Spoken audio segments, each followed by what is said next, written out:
Hey guys, thanks for checking the video out. Today I want to take a look at mixing snare drum. Now there are a number of things that we need to think about when we're mixing a snare drum. We want to get that fat tightness to punch through a mix.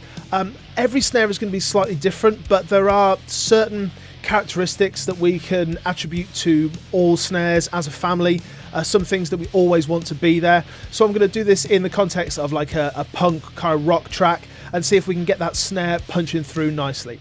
Now, in this video, I'm going to be practicing what I preach and mixing almost entirely in the track. So I'll be soloing just so you can take a listen to stuff, but then we're going to be balancing and making final adjustments in the track. So it's important that I'm going to be using some headphones here, so you're not getting too much bleed through on the mic and stuff like that. Let's jump straight in. Okay, so let's take a listen to this snare on its own, just solo, just for now. We'll put it in the track.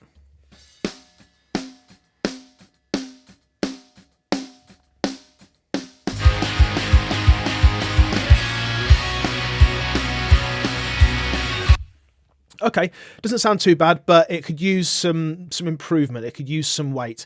We're going to do kind of three sections here. We're going to do, firstly is frequency-based stuff. That's not just EQ, but frequency-based stuff. We'll have a look at that. Then we're going to do compression, and then we're going to do overall, I guess it's kind of like effects, but it's overall body and stuff that isn't just the attack, and it's the kind of sustain of the snare. So splitting it into three distinct sections there. Firstly, the frequency-based stuff, then dynamics, compression, and then the tail of the snare.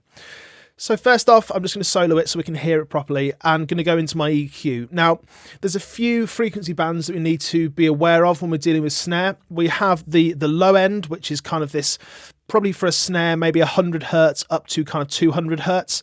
And then the mid-range, which is this kind of area here, maybe 500-600 up to like 3K. And then the upper area. For a snare, it's a lot of mid-range anyway. So what I tend to do is kind of leave that mid-range where it is unless it's needed and just sculpt everything around it. But we're going to take a look at what different frequency areas do for the snare in that mid-range as well. Let's start off with the bottom end then. Let's do a bit of a boost around this kind of area. But importantly, we're going to take a look at the scope and see where the resonant frequency of this snare is. So you can see it's just around here, look. So around 200. So if we boost it up around there.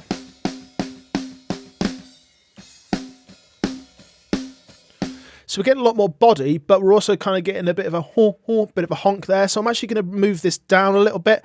And because we're moving it down, we're going to need to bring it up in gain as well, because we're not dealing with just that resonant frequency. We're going to deal with the kind of the low end body of it and try and synthesize a little bit more of that low end.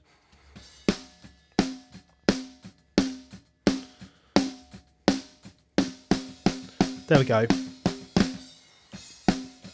So before.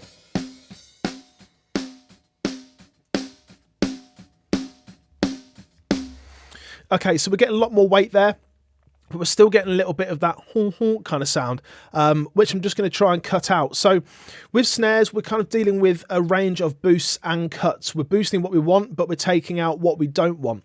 Often we won't hear what we don't want until we boost an area. So here we're boosting the weight, but then we're also noticing once we've done that we need to get rid of a little bit of that honk. So I'm just going to do that now. My suspicion is that it is around here at this kind of 250 sort of area. So just with this green band, I'm just going to bring this up to around where that is and just bring this down and see if we can zone in on that. Now, a nice tight cue is always good when we're cutting, just so we can really focus in.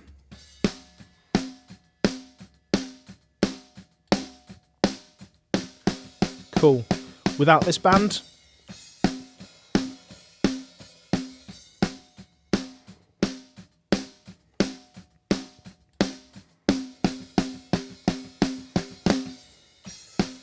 Now without either of those.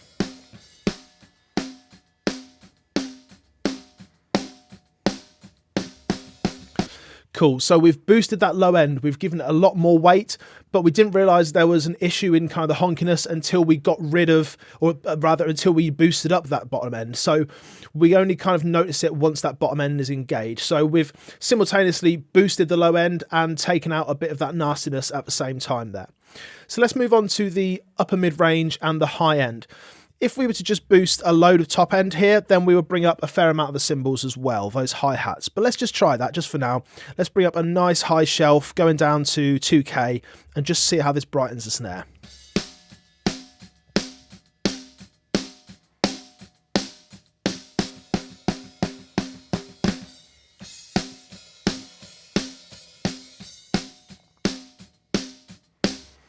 Okay, that sounds good. It's really just done an overall brightening. This is kind of like just a gentle overall sweetening of the whole snare. We're not worried too much about which specific frequency we're actually boosting at. It's just the general top end overall. We're bringing that all up. But let's take a listen a bit more to the mid-range. Let's go for the kind of 4-5K area and see when we boost that or when we cut that, what effect that has on the snare. Because the snare, in its very essence, as we said, is a mid-range instrument, and it may be that we need to sculpt that slightly depending on the snare. So if I just bring this this high shelf off, and let's take a listen to this mid-range area. Narrow this slightly.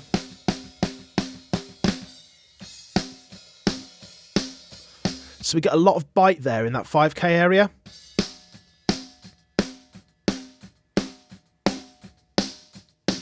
Loads and loads of bite and brightness, as opposed to if we had the high shelf.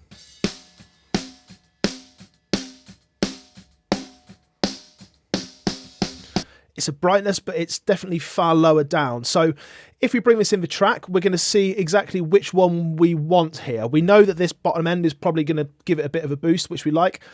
But if we listen to it in the track, we're going to be able to see if we want that 5K bite or if we want that overall high shelf brightness.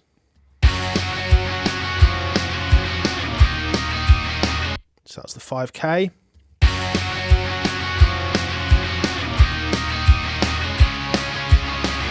Back to the 5K.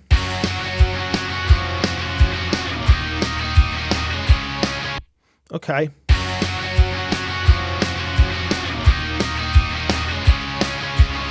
To me, it sounds like that high shelf is actually giving us a little bit more in the brightness, which is natural because it is higher frequency, but it's just giving us a little bit more sizzle perhaps as well. I don't feel like we're necessarily missing that 5K boost because we're still boosting at around that area as well.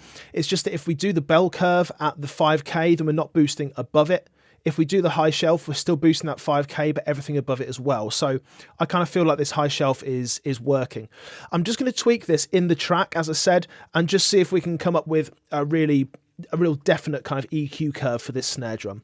We've got the low boost, we've got that honkiness cut, and we've got some brightness coming up. Let's just fine tune a bit.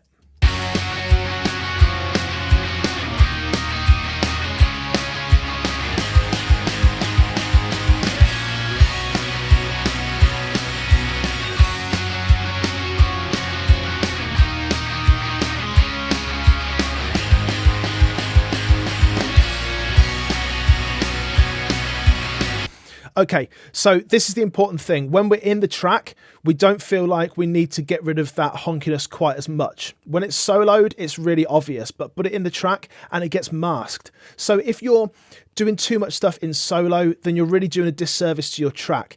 You want to bring it into the track once you find those kind of points that you know you need to pay attention to, and then fine tune from there. So I'm finding that I'm actually bringing this this low end slightly across from where it was. It's not quite as low as where it was, I don't think.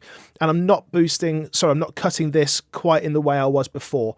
So we're just fine tuning stuff, and I've actually brought this top end up, whereas before when it was soloed, we might think we got too much of the cymbals, but when we actually put it into the mix, it sounds fine.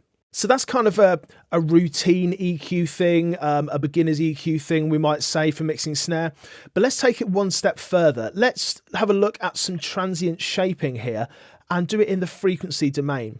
So one great plugin for doing this is Neutron and Neutron 4, and this is the transient shaper within Neutron 4. So if I get rid of the EQ for now, we're just going to go to our transient shaper.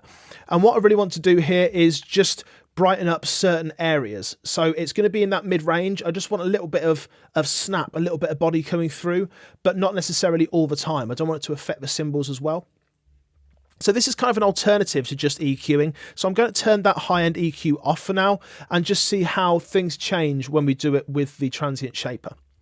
So we can do things in a multi-band way here. If I create some bands, you can see that I can change things in the mid-range, the low end, the top end, all completely differently. Let's just focus on low end and high end for now. I'm going to solo this top band and just solo the snare channel and just kind of focus in on where I want this snap to be. So essentially this transient shaping band, everything below this is going to be unaffected, but everything that you're hearing now, I'm going to affect.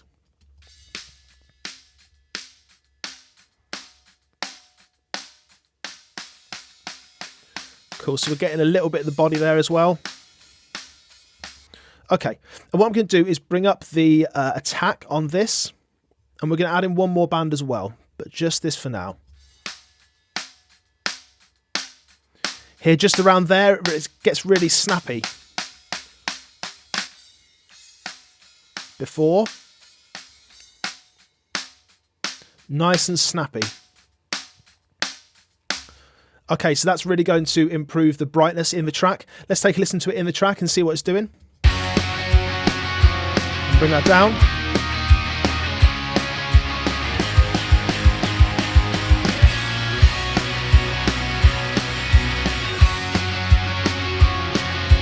Without.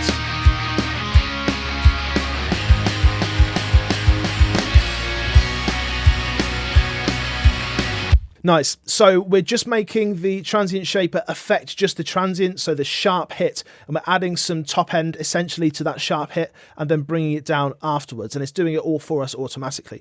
You can see here on the scope that just on the transients, on the snare hits, it's bringing up this frequency area. It's just bringing it up by like nearly 5 dB, and then it's coming back down again. But what I'm actually going to do here is bring in another band above that, so I'm going to go for a high band and just take a listen to just the cymbals. So let's solo that. Solo snare. I just want to hear cymbals. Okay, we've got a little bit of snappiness, but for all intents and purposes, that's basically the hi-hats there. So in this one, I'm just going to bring down the sustain. I'm not adding gain to the attack. I'm taking gain away from everything that isn't the attack, which is a similar thing, I suppose.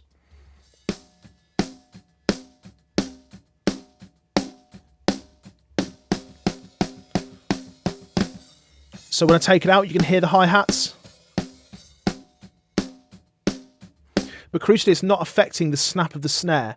We're just bringing down the sustain on the very, very top end, which is doing the same thing as, I guess, putting like an expander or a gate on it, but only in that top end. Don't like gates, expanders, yeah, time to time. But transient shapers, this is where it's at for me on drums, especially multi-band transient shapers, as we have here in Neutron. So let's take a listen to this snare without any of that, and then let's bring it all back in.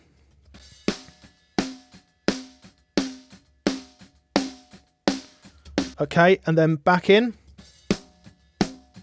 So much tighter. Decent amount of bottom end, but it's also got some of that snap to it. Let's take a listen to it in the track without any plugins on first.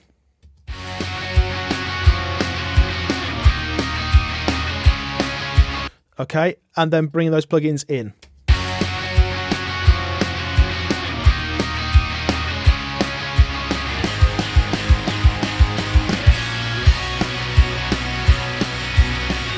Nice. It sounds so much more pro now, which is a kind of a horrible thing to say, isn't it? This sounds pro.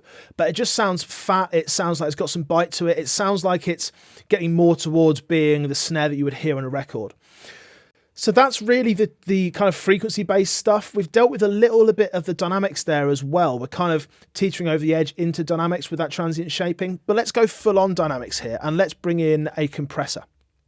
So what I really like to do with compression is just fatten things off. I'm not worried too much about bringing the attack down or about bringing the transient, the main hit down. It's just about fatness, about chunkiness. One compressor that I do like to use is in Virtual Mix Rack, and this is the FG Stress, so the distressor emulation. So I'm just going to use FG Stress. I'm not going to worry about any kind of saturation, anything like that. I'm going to put this down to 4:1 and bring this all the way down or thereabouts. And by holding shift on these plugins, on the Slate Digital ones, you can affect the input and output together. So as input comes up, output goes down. This is a great way of just meeting that threshold. When you don't have a threshold in the actual plugin itself, don't have a threshold control, balancing the input and output is the way that you do this. So let's play this and just hear when we can get that fatness that we want.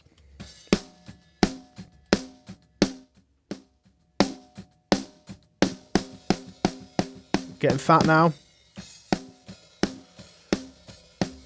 But we're taking off the peak. We're taking off the transient. Hear it before and after.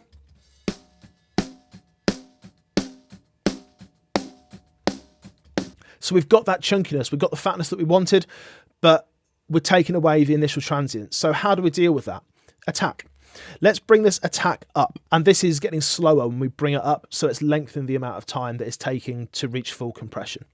So let's see if we can just get that peak to come through. There it is.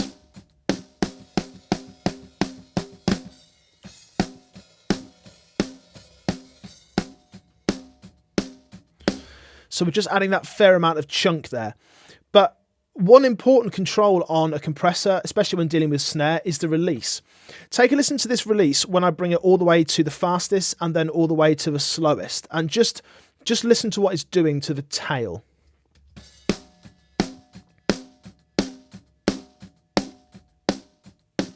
So that's the slowest. When it's at really slow, then the compressor is coming back up to normal volume, normal gain, I guess, straight away, more or less, or as fast as the compressor can go.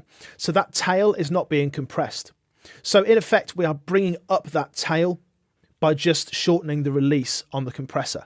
Let's see if we can get that somewhere around the right spot. I like to start at around 5 and then kind of bring it down until I've got a bit more of that tail in there. Nice.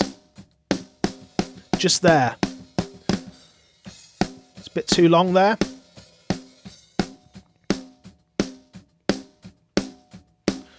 There we go. We're getting a bit more of that tail in there. So let's take a listen before any compression and then after. Then we'll stick it in the track.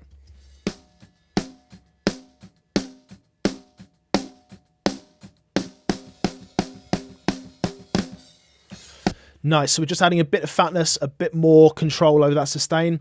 Let's put it in the track and see how it sounds.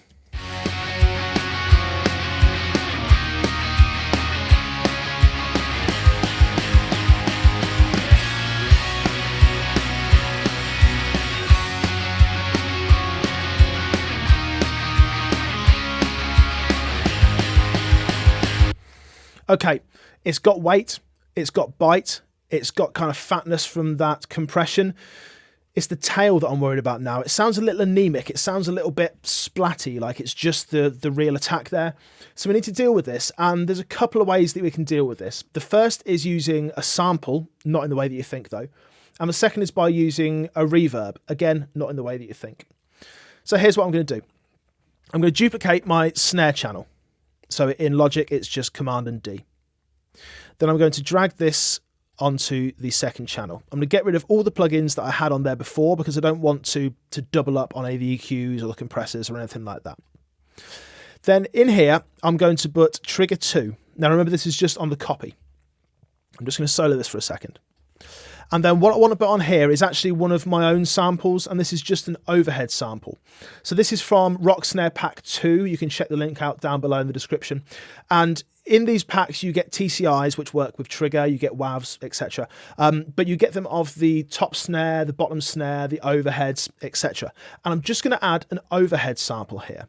Now you might be thinking, why am I not adding a room sample? Well, to me, a room is often, especially in a track like this, quite fast-paced, quite dense, a room is often just too big. And the overheads actually do a pretty good job of getting that airiness that you kind of want in there. So I'm going to put an overhead sample in. Okay, so this is medium brass snare 2 overheads. This is in stereo. Let's just take a listen to this on its own. None of the original snare track. This is 100% wet, just the overheads. Then let's bring in the original snare.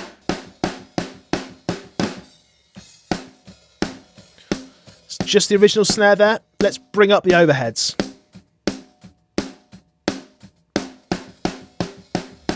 You're adding such a sense of realism to the track because quite often in the actual overhead track, if we listen to it just on its own,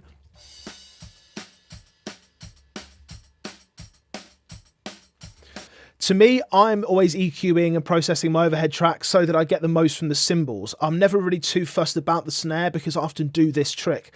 Just bring in an extra overhead sample. And this is going to add so much life to the snare drum. Let's take a listen to it in the track and just see how it sounds. Let's start off with it completely down and then bring it up.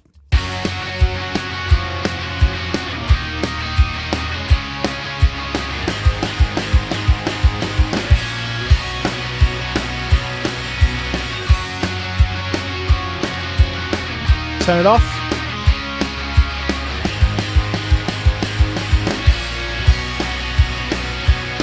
So it's adding two things. It's adding a sense of realism. It's adding a sense that it's not just a snare splat.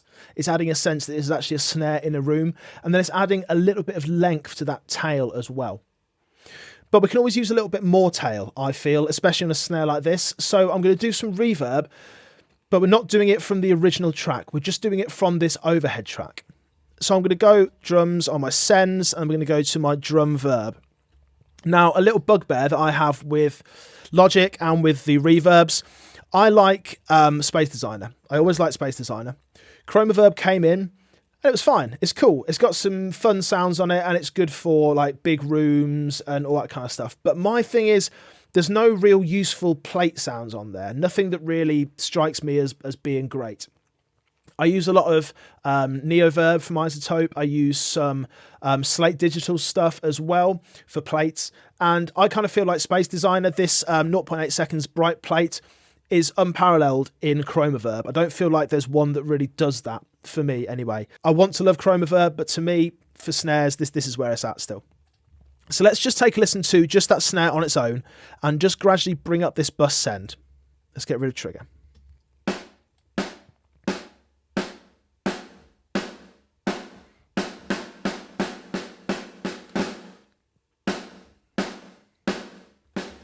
So what you'll notice is that it's not a massive trailing reverb. It's not like a canyon reverb. It's just an extra sense of realism. In the same way as the overheads are, it's just adding a sense of roominess and adding a sense of this is real, okay? So let's take this off and then bring it in and see exactly what it's doing to the tail. Let's just listen to the snare on its own and then bring it in the track. So nice, fat, weighty snare, but then it sounds real, but it sounds too much when it's soloed. But then bring it into the track. Suddenly we need more.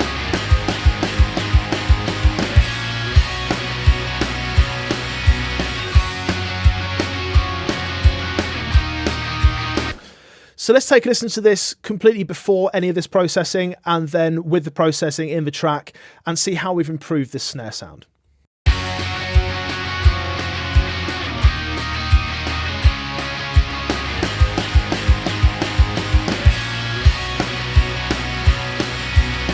So to me, that doesn't sound over-processed.